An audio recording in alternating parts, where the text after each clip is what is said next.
नमस्कार साथियों, मैं हूँ चिरंगी। आपका स्वागत करता हूँ मेरे YouTube चैनल चिरंगी क्लासेस में। साथियों, आज के इस वीडियो में हम छत्तीसगढ़ के प्राकृतिक विभाजन को देखने वाले हैं। साथियों, इसके पिछले वाले वीडियो में हमने छत्तीसगढ़ के प्रमुख चट्टानों को कवर अप किया था। यदि आप इसके पहले वाले वीडियोस वगैरह को देखना चाहते हैं तो आप हमारे YouTube चैनल के प्लेलिस्ट में जाकर देख सकते हैं। आज के इस वीडियो में हम छत्तीसगढ़ के प्राकृतिक विभाजन को कवर अप करने वाले हैं। वो भी इस वीडियो में हम केवल और केवल छत्तीसगढ़ के प्राकृतिक विभाजन यानी जो डिवाइड किया है उनकी इंट्रोडक्शन पार्ट है। इसके अगले वाले वीडियो में इसका पूरा डिटेल एनालिसिस भी किया जाएगा। तो चलिए छत्तीसगढ़ के प्राकृतिक विभाजन को पढ़ लेते हैं। यहाँ से जो पहला पॉइंट एंड पहला बिंदु आपको जो याद रखना है कि छत्तीसगढ़ हमारे भारत के प्रायद्वीपीय पठार का हिस्सा है। ठीक है, पहला बिंदु क्या याद रख सकते हैं कि छत्तीसगढ़ हमारे भारत के प्रायद्वीपीय पठार का हिस्सा है। दूसरा बिंदु यहाँ से याद रखना है कि छत्तीसगढ़ की प्राकृतिक बनावट तथा स्थिति ही एक ऐसी है कि छत्तीसगढ़ को मुख्यतः 4 भागों में डिवाइड किया गया है प्राकृतिक विभाजन के तौर पर, जिसमें सबसे पहला आता है छत्तीसगढ़ का मैदान। ठीक है, दूसरे नंबर पर आता है आपका दंडकारण्य का पठार, है ना। एंड तीसरे नंबर पर आता है पूर्वी बघेलखंड का पठार। एंड चौथे नंबर पर जो लास्ट आता है जसपुर सामरी पाट प्रदेश। अब हम एक एक प्राकृतिक विभाजन को पूरी अच्छी तरीके से इंट्रोडक्शन के रूप में देख लेते हैं कि क्या क्या ऐसे की पॉइंट्स बनते हैं जो आपके एग्ज़ाम में आ सकते हैं। तो सबसे पहले जो देखेंगे हम लोग छत्तीसगढ़ के मैदान के बारे में कि छत्तीसगढ़ के मैदान से ऐसा कौन कौन सा की पॉइंट्स बनता है जो आपके एग्ज़ाम में आ सकता है। यहाँ से जो पहला की पॉइंट्स आप याद रख सकते हो कि यह छत्तीसगढ़ का सबसे बड़ा प्राकृतिक प्रदेश है ना। 4 जो प्राकृतिक प्रदेश बताया है ना, पहला मैंने बताया छत्तीसगढ़ का मैदान, दूसरा मैंने बताया आपको दंडकारण्य का पठार, तीसरा बताया पूर्वी बघेलखंड का पठार एंड चौथा बताया जसपुर सामरी पाट प्रदेश। उन सब में सबसे बड़ा प्राकृतिक प्रदेश कौन सा है तो वह आपको छत्तीसगढ़ का मैदान ही देखने को मिलेगा। नेक्स्ट बिंदु यहाँ से और याद रख सकते हैं कि छत्तीसगढ़ का मैदान का विस्तार कहाँ से कहाँ तक हुआ है। तो इसका बेसिकली आपको 3 संभागों में देखने को मिलेगा। वे 3 संभाग कौन कौन से हैं उनको भी देख लेते हैं। पहला आपको बिलासपुर संभाग, दूसरा आपको रायपुर संभाग एंड तीसरा जो मिलेगा वह दुर्ग संभाग में देखने को मिलेगा। अब देख लेते हैं कि बिलासपुर संभाग में कौन कौन से ऐसे ज़िले हैं जहां पर छत्तीसगढ़ के मैदान का विस्तार हुआ है। तो बिलासपुर संभाग से आपको मुख्यतः 9 गठित जिला अभी देखने को मिलेगा।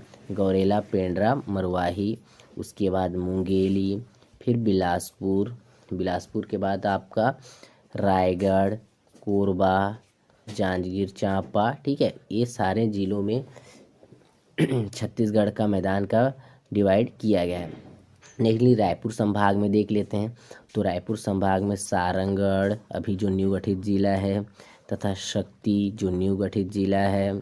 इसके बाद गरियाबंद, महासमुंद, धमतरी, रायपुर, उसके बाद रायपुर के बाद बालोदा बाजार में तक फैला हुआ है।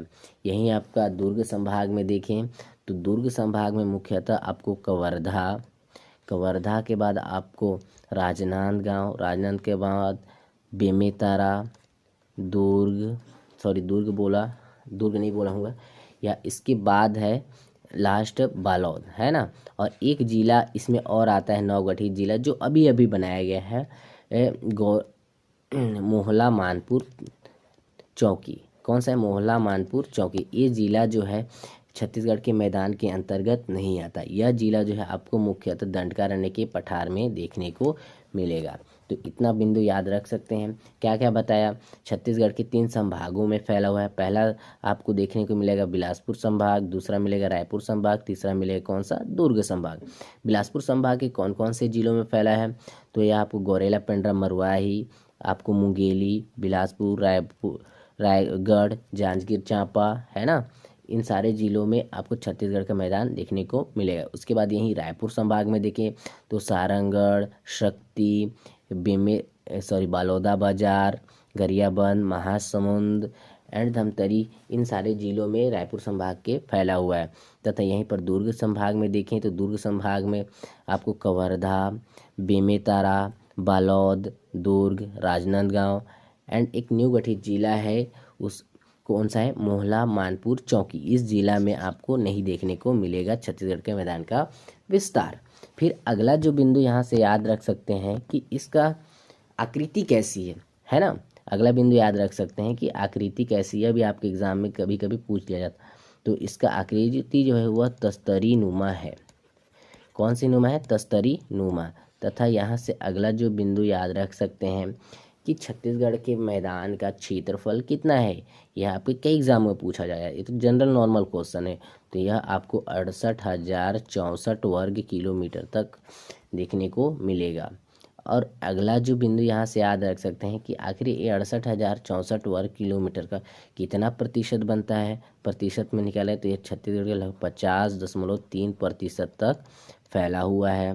तथा अगला यहाँ से देख लेते हैं कि यहाँ की जो नदियाँ हैं, है ना, वो किस ओर बहती हैं। तो यहाँ की जो नदियाँ, ये देखिए, ये उत्तर से पूर्व की ओर, यानी ये आपका नॉर्थ है, ये साउथ है ना, ये ईस्ट है, ये वेस्ट है। तो उत्तर से पूर्व की ओर बहती हैं। तथा यहाँ अगला बिंदु याद रख सकते हैं कि छत्तीसगढ़ के मैदान में कौन कौन से शैल समूह पाए जाते हैं। यह भी आपको एग्जामों में पूछ लिया जाता है। तो यहाँ पर जो मुख्यतः शैल समूह पाए जाते हैं वह आपको कडप्पा क्रम के शैल समूह पाए जाते हैं।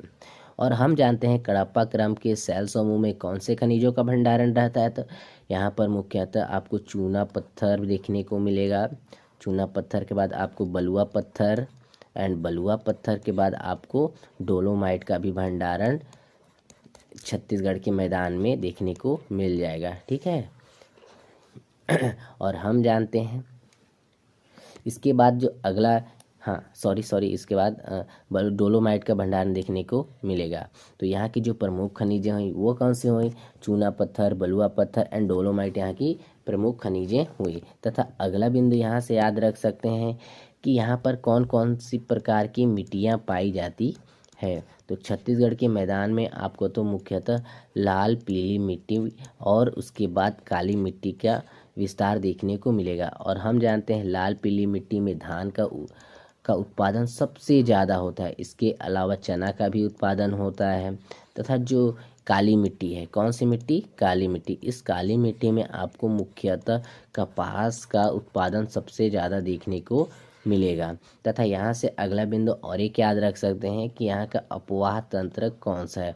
अपवाह तंत्र यानी कहने का सेंस यह है, यहाँ की जो छोटी छोटी नदियाँ हैं वह कौन से नदी में ले जाकर अपना पानी को छोड़ती हैं। तो छत्तीसगढ़ के मैदान में एक बड़ी नदी पाई जाती है, महानदी, है ना।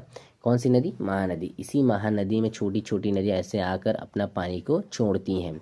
तो छत्तीसगढ़ के मैदान का अपवाह तंत्र कौन सा होगा, तो आपको महानदी अपवाह तंत्र होगा। दूसरा बिंदु देख लेते हैं छत्तीसगढ़ के प्राकृतिक विभाजन के क्रम में। तो दूसरा बिंदु आप यहाँ से देखेंगे दंडकारण्य का पठार। ठीक है। तो दंडकारण्य के पठार में भी की पॉइंट्स देख लेते हैं जो आपके एग्जाम में आ सकते हैं। तो यहाँ से जो पहला की पॉइंट्स बनता है कि यह छत्तीसगढ़ का दूसरा सबसे बड़ा प्राकृतिक प्रदेश है। कौन से नंबर का है, दूसरा। हमने पहला कौन सा देखा, छत्तीसगढ़ का मैदान, और दूसरे नंबर पर कौन सा है, दंडकारण्य का पठार। ठीक है। यहाँ से जो अगला की पॉइंट्स याद रख सकते हैं, कि ये जो दंडकारण्य का पठार है इसे बस्तर का पठार कहा जाता है। क्या कहा जाता है, बस्तर का पठार। अब देख लेते हैं कि इसे बस्तर का पठार क्यों कहा जाता है। तो दंडकारण्य का जो पठार है यह आपको मुख्यतः पूरे बस्तर संभाग में देखने को मिलेगा। बस्तर संभाग के अलावा एक जिला में और देखने को मिलेगा। वह जिला मैंने अभी आपको बताया था कि मोहला मानपुर चौकी। ठीक है, मोहला मानपुर चौकी, यह जिला भी आपको दंडकारण्य पठार के अंतर्गत आता है। चलिए देख लेते हैं बस्तर संभाग में कौन कौन से जिले हैं जहां पर दंडकारण्य का पठार का विस्तार देखने को मिलेगा। तो यह आपको मुख्यतः देखने को मिलेगा कांकेर, कोंडागांव, है ना, बस्तर, बीजापुर, नारायणपुर, सुकमा, इन सारे और एक जिला और भी पड़ता है दंतेवाड़ा। तथा इन जिलों के अलावा एक कौन सा, मोहला मानपुर चौकी। इन सारे जिलों में दंडकारण्य के पठार का विस्तार देखने को मिलेगा। तथा एक और बिंदु यहाँ से याद रख सकते हैं कि ये जो दंडकारण्य है का पठार है यह हमारे छत्तीसगढ़ में कहाँ से आया है। तो दंडकारण्य का जो पठार है हमारे देखेंगे मैप को, तो इस साइड में उड़ीसा का क्षेत्र पाया जाता है, और उड़ीसा का जो नीचे का क्षेत्र को दंडकारण्य कहा जाता है। उसका जो 30% क्षेत्र है वो हमारे छत्तीसगढ़ में आ गया है, इसलिए इस क्षेत्र को दंडकारण्य का नाम दिया गया है। अगला बिंदु यहाँ से याद रख सकते हैं दंडकारण्य के पठार से कि इसका क्षेत्रफल कितना है। तो दंडकारण्य के पठार का कुल क्षेत्रफल की बात करें तो यह आपको 30,060 वर्ग किलोमीटर देखने को मिलेगा। दूसरा यहाँ से और देख लेते हैं कि दंडकारण्य के पठार में कुल प्रतिशत कितना है, कि आखिर कितना प्रतिशत तक यह फैला हुआ है। तो यह आपको 28.91% तक देखने को मिलेगा। नेक्स्ट बिंदु यहाँ से और क्या याद कर सकते हैं कि यहाँ पर कौन कौन से प्रकार के शैल समूह पाए जाते हैं। तो दंडकारण्य के पठार में आपको मुख्यतः लौह अयस्क पाए जाते हैं, यहाँ पर आपको मुख्यतः धारवाड़ शैल समूह पाए जाते हैं। कौन कौन से? धारवाड़ शैल समूह। और हम जानते हैं कि धारवाड़ शैल समूह में किसका भंडारण होता है, तो आपको यहाँ पर मुख्यतः लौह अयस्क का भंडारण देखने को मिलेगा। तो यहाँ की प्रमुख खनिज कौन सी होगी? आपके यहाँ की प्रमुख खनिज कौन सी हो जाएगी? लौह अयस्क। नेक्स्ट बिंदु यहाँ से देख लेते हैं कि जो दंडकारण्य के पठार है यहाँ पर कौन कौन सी मिट्टियाँ पाई जाती हैं। यहाँ पर किसी प्रकार की मिट्टियाँ भी तो पाई जाती होंगी। तो यहाँ पर मुख्यतः आपको लाल पीली मिट्टी देखने को मिलेगा। और ये हम जानते हैं कि लाल पीली मिट्टी में कौन से फसल का सबसे ज़्यादा उत्पादन होगा, तो आपको यहाँ पर मोटे अनाज जो हैं सबसे ज़्यादा उत्पादित देखने को मिलेगा, क्योंकि जो लाल पीली मिट्टी में सबसे जो अधिक उपजाऊ होते हैं वो मोटे अनाज ही होते हैं। तो दंडकारण्य के पठार का प्रमुख फसल कौन सी होगी, तो वह होंगे मोटे अनाज।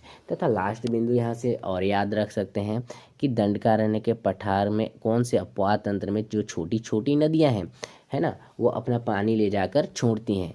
तो दंडकारण्य के पठार की जो छोटी छोटी नदियां हैं वो गोदावरी नदी अपवाह तंत्र में छोड़ती हैं। आप देखेंगे हमारा इस प्रकार छत्तीसगढ़ का मैप बनता है और उसके जस्ट नीचे यहाँ महाराष्ट्र से होते हुए गोदावरी नदी जाती है, और यहाँ से जो एक इंद्रावती नदी, उसी के बदौलत सारी नदियाँ अपना पानी ले जाकर कहाँ छोड़ती हैं?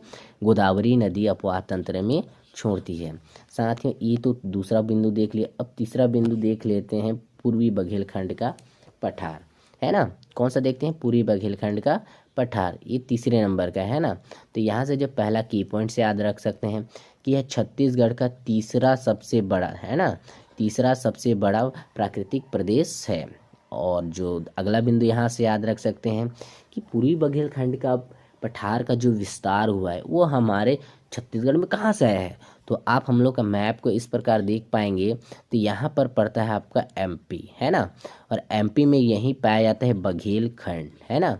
कौन सा? बघेलखंड। और बघेलखंड का जो 70% हिस्सा है, कितने परसेंट? 70% हिस्सा है वो हमारे छत्तीसगढ़ में फैला हुआ है। इसी वजह से माना जाता है कि पूर्वी बघेलखंड का पठार हमें नाम दिया गया है। नेक्स्टली बिंदु यहाँ से याद रख सकते हैं कि पूर्वी बघेलखंड का विस्तार कहाँ से कहाँ तक हुआ है ना। ये बिंदु भी देख लेते हैं कि इसका विस्तार कहीं से कहीं तक तो हुआ होगा ना। तो पूर्वी बघेलखंड का विस्तार आपको मुख्यतः नया जिला एक बना है हमारे छत्तीसगढ़ में, है ना, वह है मनेंद्रगढ़ जिला, उसमें हुआ है। मनेंद्रगढ़ जिला के बाद आपको कोरिया जिला, कोरिया जिला के बाद सूरजपुर, सूरजपुर जिले के बाद अब आ जाते हैं बलरामपुर एंड याद रखिएगा सरगुजा। ये जो बलरामपुर और सरगुजा जिला है इनके जो पाठ प्रदेश हैं उन सारों को जगहों को छोड़कर पूर्वी बघेलखंड का विस्तार हुआ है ना। फिर अगला देख लेते हैं कि पूर्वी बघेलखंड के पठार का कुल क्षेत्रफल कितना पड़ता है। तो यहाँ का कुल क्षेत्रफल की बात करें तो यहाँ पर 21,803 वर्ग किलोमीटर देखने को मिलेगा। यहीं इसके प्रतिशत की बात करें तो यहाँ पर आपको 16.16% में देखने को मिलेगा। और याद कर लीजिएगा ये दोनों पॉइंट्स, क्योंकि कई सारे एग्जाम में यह पूछा भी जा चुका है। नेक्स्ट देख लेते हैं कि यहाँ पर कौन कौन से शैल समूह पाए जाते हैं। आखिर पूर्वी बघेलखंड के पठार में कुछ प्रकार के शैल समूह भी तो पाए जाते होंगे। तो यहाँ पर आपको मुख्यतः गोंडवाना क्रम के शैल समूह पाया जाता है। और हम जानते हैं कि गोंडवाना शैल समूह में कौन से खनिज का भंडारण रहता है। तो यहाँ पर आपको मुख्यतः कोयले का भंडारण देखने को मिलेगा। और हम जानते हैं कि कोयले का भंडारण जब यहाँ मिल रहा है तो यहाँ के मुख्यतः खनिज कौन सी हो जाएगी? कोयला, है ना। याद रखिएगा, यहाँ के मुख्यतः खनिज कौन सी हो जाएगी? वह आपकी कोयला। नेक्स्ट बिंदु यहाँ और देख लेते हैं कि पूर्वी बघेलखंड के पठार में मुख्यतः कौन सी मिट्टियाँ पाई जाती हैं? यहाँ की किसी प्रकार की मिट्टियाँ भी तो पाई जाती होंगी। तो यहाँ पर जो मिट्टी पाई जाती है वो आपको लाल पीली मिट्टी देखने को मिलेगी। उसके साथ लाल पीली मिट्टी के साथ आपको काली मिट्टी भी देखने को मिलेगी। हम जानते हैं कि लाल पीली मिट्टी में कौन से फसल का सबसे अधिक उत्पादन होता है? तो यहाँ पर आपको धान का उत्पादन सबसे अधिक देखने को मिला। इसके अलावा यहाँ चना का भी उत्पादन होता है, ठीक है। और यहाँ पर एक पाई जा रही कौन सी? काली मिट्टी। तो काली मिट्टी में किसका उत्पादन सबसे अधिक होता है? तो यहाँ पर किसका हो जाए? कपास, है ना। कपास का उत्पादन सबसे ज़्यादा होता है। फिर आ जाते हैं कि पूर्वी बघेलखंड के जो पठार में जो छोटी छोटी नदियाँ पाई जाती हैं वह अपना पानी ले जाकर कौन सी नदी के अंदर छोड़ती हैं, ठीक है, उसको भी देख लेते हैं। तो यहाँ के जो मुख्य अपवाह तंत्र रहते हैं तो यहाँ पर सोन गंगा नदी अपवाह तंत्र में ले जाकर छोड़ते हैं। अर्थात कहने का सेंस यह है कि गंगा नदी ऐसे जाकर बहती है और गंगा नदी की एक बहुत बड़ी, है ना, एक बड़ी सी ये हमारे छत्तीसगढ़ से जो जाती है सोन नदी, है ना, वो उसकी ट्रिब्यूटरी है। तो इसी में ले जाकर छोड़ देती हैं। तो यही पूर्वी बघेलखंड का अपवाह तंत्र है। अगला देख लेते हैं जो लास्ट बचा हुआ है कि जसपुर शामरी पाट प्रदेश, है ना। जसपुर शामरी पाट प्रदेश देख लेते हैं कि जसपुर शामरी पाट प्रदेश में ऐसे कौन कौन से की पॉइंट्स बन रहे हैं जो आपके एग्जाम में आ सकते हैं। यहाँ से जो पहला बिंदु याद रख सकते हैं कि हमारे छत्तीसगढ़ में जो जसपुर शामरी पाट प्रदेश है इसका विस्तार कहाँ से हुआ है? तो हमारे छत्तीसगढ़ के उत्तर में जाएंगे तो उत्तर में आपको देखने को मिलेगा उड़ीसा का क्षेत्र। उड़ीसा में पाया जाता है आपका छोटा नागपुर का पठार। कौन सा? छोटा नागपुर का पठार। यही जो छोटा नागपुर का पठार है वही हमारे छत्तीसगढ़ में फैला हुआ है, जिसे हम जसपुर शामरी पाट प्रदेश के नाम से जानते हैं। नेक्स्ट बिंदु यहाँ से और याद कर सकते हैं कि यह छत्तीसगढ़ का सबसे छोटा प्राकृतिक प्रदेश है। मैंने 4 प्राकृतिक प्रदेश बताए थे। पहला बताया था छत्तीसगढ़ का मैदान, दूसरा बताया था आपको दंडकारण्य का पठार, तीसरा बताया था पूर्वी बघेलखंड का पठार एंड चौथे नंबर पर क्या बताया था? जसपुर शामरी पाट प्रदेश। तो उनमें से सबसे छोटा पाट प्रदेश प्राकृतिक प्रदेश है वह जसपुर शामरी पाट प्रदेश है। नेक्स्ट बिंदु यहाँ से और याद कर सकते हो कि इसका विस्तार कहाँ से कहाँ तक हुआ है। तो जसपुर शामरी पाट प्रदेश का विस्तार को देख लेते हैं तो यह आपको मुख्यतः संपूर्ण जसपुर जिला में देखने को मिलेगा। इसके अलावा भी कुछ जिलों में मिलता है। वो जिला कौन कौन सा है? तो बलरामपुर और सरगुजा। बलरामपुर और सरगुजा के जो पाट प्रदेश मैंने अभी छुड़वाए थे पूर्वी बघेलखंड के पठार में, तो ये सारे भी इसी के अंतर्गत आते हैं। नेक्स्ट बिंदु यहाँ से देख लेते हैं कि जसपुर शामरी पाट प्रदेश में कुल क्षेत्रफल कितना पाया जाता है, कि कुल इसका जो फैलाव है वो कितने क्षेत्रफल तक हुआ है। तो यह आपको 6208 वर्ग किलोमीटर तक देखने को मिलेगा। नेक्स्टली यहाँ से और भी बिंदु याद रख सकते हैं कि इसका कुल प्रतिशत में कितना होता है। तो इसका प्रतिशत में 4.59% बनता है। नेक्स्ट देख लेते हैं यहाँ से जो की पॉइंट्स बन रहा है। यहाँ पर प्रमुखतः शैल समूह कौन कौन से पाया जाता है? कि जसपुर शामरी पाट प्रदेश में कोई शैल समूह भी तो पाया जाता होगा ना। तो यहाँ पर जो मुख्यतः शैल समूह पाया जाता है वहाँ आपको दक्कन ट्रैप शैल समूह पाया जाता है। और दक्कन ट्रैप शैल समूह में हम जानते हैं किसका भंडारण होता है। तो यहाँ पर आपको मुख्यतः बॉक्साइट का भंडारण देखने को मिलता है। तो यहाँ की प्रमुख खनिज कौन सी हो जाएगी? बॉक्साइट, है ना। फिर अगला बिंदु देख लेते हैं कि यहाँ पर प्रमुख मिट्टियाँ कौन कौन सी पाई जाती हैं। तो जसपुर शामरी पाट प्रदेश में याद रखिएगा लेटेराइट प्रकार की मिट्टियाँ पाई जाती हैं। और हम जानते हैं लेटेराइट मिट्टी किसके लिए उपयोगी होता है। तो यह दलहन हो गया, फिर उसके बाद तिलहन के लिए बहुत उपयोगी होती है, ठीक है। साथियों, हमने सारे चारों जो प्राकृतिक प्रदेश है उन सारे टॉपिक्स को कवर अप कर लिया है। यदि कोई टॉपिक्स मिस हो गया है तो उसे भी हमें बताइएगा। साथ ही ये रहा और आज का सेक्शन आपको कैसा लगा कमेंट सेक्शन में कमेंट एक बार ज़रूर करिएगा, है ना। और अगर वीडियो अच्छा लगा हो तो लाइक प्लस सब्सक्राइब भी ज़रूर करें ताकि हमें एक मोटिवेट मिले अगला वीडियोस बनाने में। Thanks for watching.